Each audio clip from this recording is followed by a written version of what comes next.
So Conor Gallagher set to make his move official to Atletico Madrid. The saga that has been going on for some time now, several windows, is about to end. We'll talk about that. Also, Chelsea's ongoing striker pursuit. Samu Omorodion, a long-term target, but someone that also could be making a move the other way from Atletico to Stamford Bridge.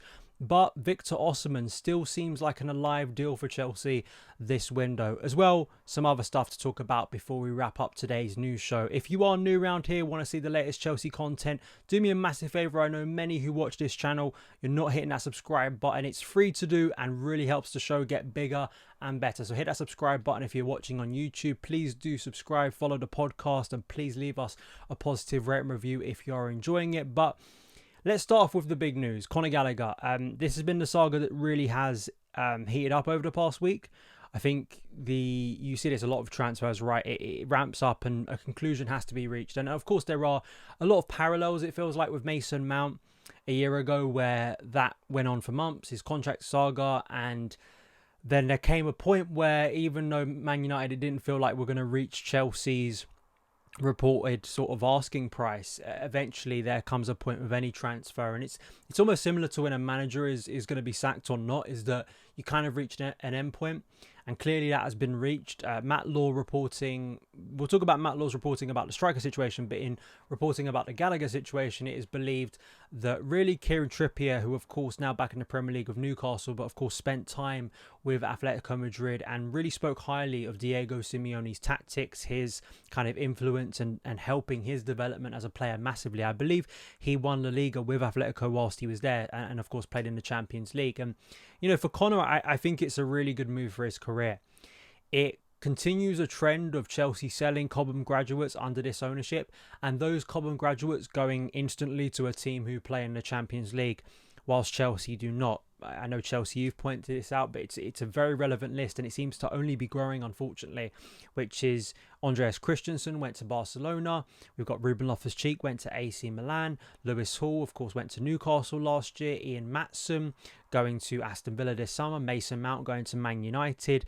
And now, of course, Conor Gallagher moving to Atletico Madrid. And Trevor Chalobah, we'll see where he lands at the end of this window. He could also add to that list. And you know, it speaks more broadly to a concern that I think is very real for Chelsea, is that, you know, the ownership and the sporting directors clearly are happy and content to part ways with players like Gallagher very, you know, easily and at times a little bit more cheaply. But these players are now moving to clubs that you could deem, based on where Chelsea is, like as we sit right now, in a better place. I mean, they have Champions League football, and that is something to reconcile with. I think that is something to address, because in years gone by, and I'm going to write a piece, I'm writing a piece for Substack about this that you can check out. I'll link below the Substack, The Rational Perspective. It's probably just now SonOfChelsea, but you can go and read my pieces there that I've been putting out there during the summer.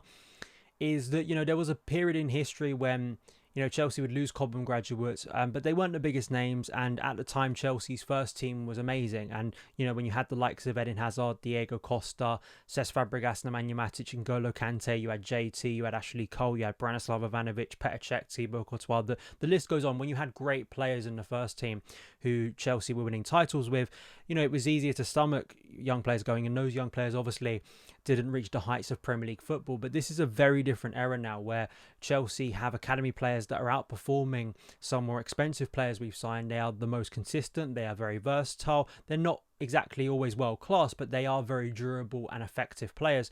And we're selling them off to teams that either Chelsea want to compete with, or at the very least on the continent are deemed to be, you know, very respected. So I think that's something to consider. But yeah, I mean, my opinions on Gallagher are not that radically different to what I said last week, so I don't want to repeat myself, and you can go and watch that or listen to that show if you haven't already.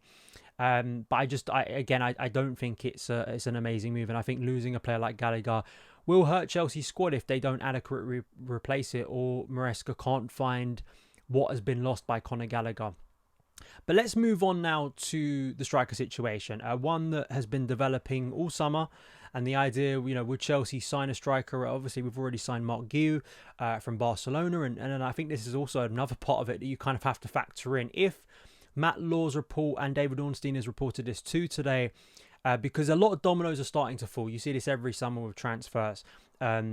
Part of it has to do with Conor Gallagher obviously going to Atletico Madrid, Chelsea getting some money for that.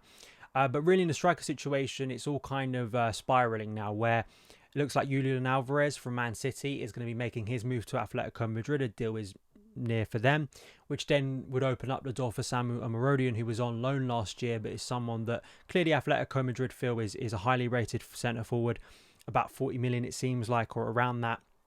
Chelsea believe they can swoop, and they've already done due diligence with this deal, so they can get it done quickly. So you could see that absolutely happening very quickly. But of course, as Matt Law also reports, we've seen the Lukaku Victor Osimhen situation been bubbling along and seems to still be going. Those discussions are still going, despite Osimhen's agent kind of rubbishing it in public last week. As I suspected, because the people reporting this are not exactly unreliable. Matt Law, David Ornstein, these are the people from a Chelsea point of view you do want to be reporting these stories, because they have, great sources, they have a great track record, so they are things you should be taking seriously. But apparently the ongoing pursuit of Omorodion has not put them off Victor Osimhen. However, and Chelsea could sign both men, should Napoli allow Osimhen to join them on an initial loan. And it feels like Lukaku, very much that deal seems like a match made in heaven. He stays in Serie A, he plays for another big Italian club, and of course he reunites with a coach he had a great time with at Inter Milan. So a lot of dominoes falling here. I mean, maybe there's a bit of this in terms of this briefing or this news coming out on a day when Chelsea fans are finding out that a beloved academy graduate is leaving the club. You have to factor that in too. But I think that in the case of the striker situation, I think that Osimhen could be a massive needle mover, and unfortunately this window hasn't really provided many of those.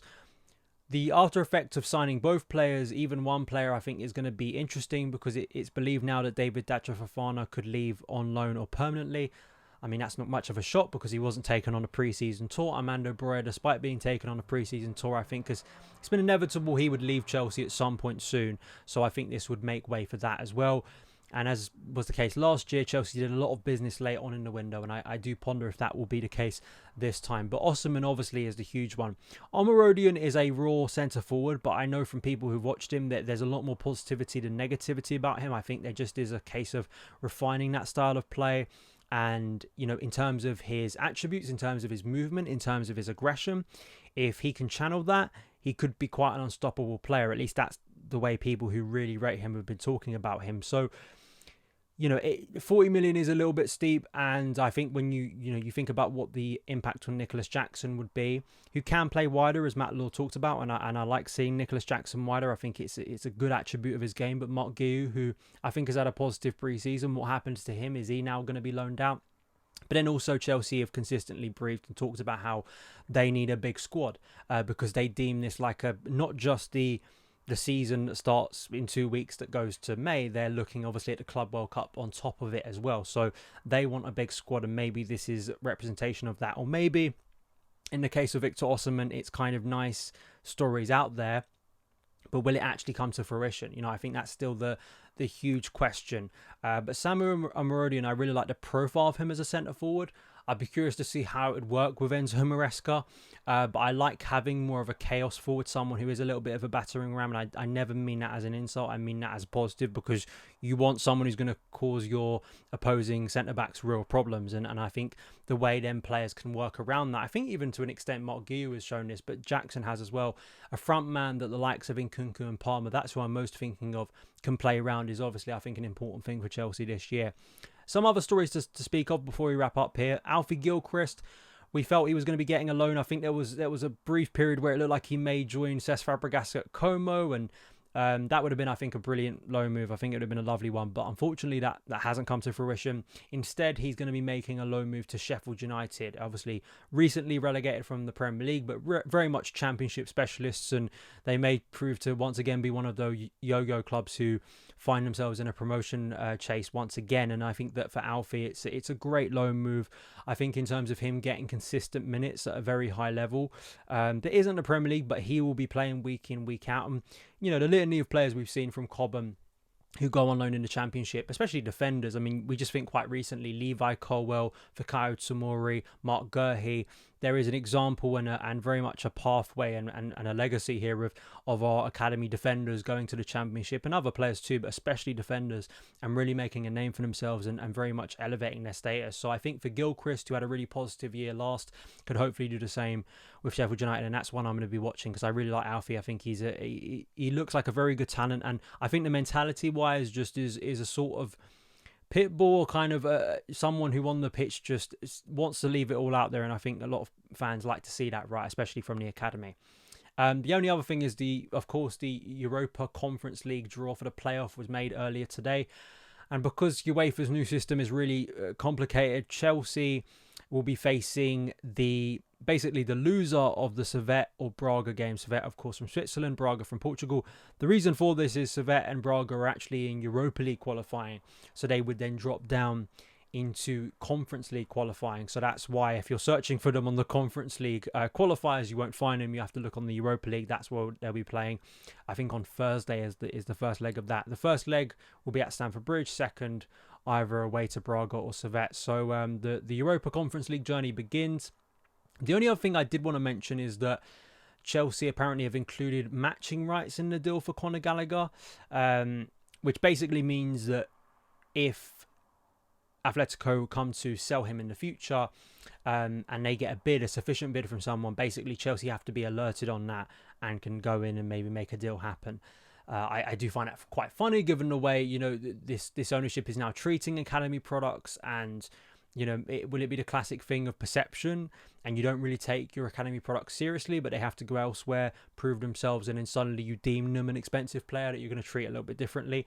Or maybe in some ways this is a gift to what Chelsea could be in a couple of years' time, where maybe we have a different sporting director structure that looks at the academy in a very different way, and then maybe Gallagher has his chance to return. I think wrapping up on Gallagher, it's not, a lot of people just dismiss what I say as sentiment, and you just care too much about the academy, which sentiment and having a connection to your football team I think is part of the point of being a supporter. But just apart from that, as I'll keep on saying, I don't think this is about improving the Chelsea squad. And, I saw a lot of comments on my last Conor Gallagher video that was talking like Gallagher is this average player.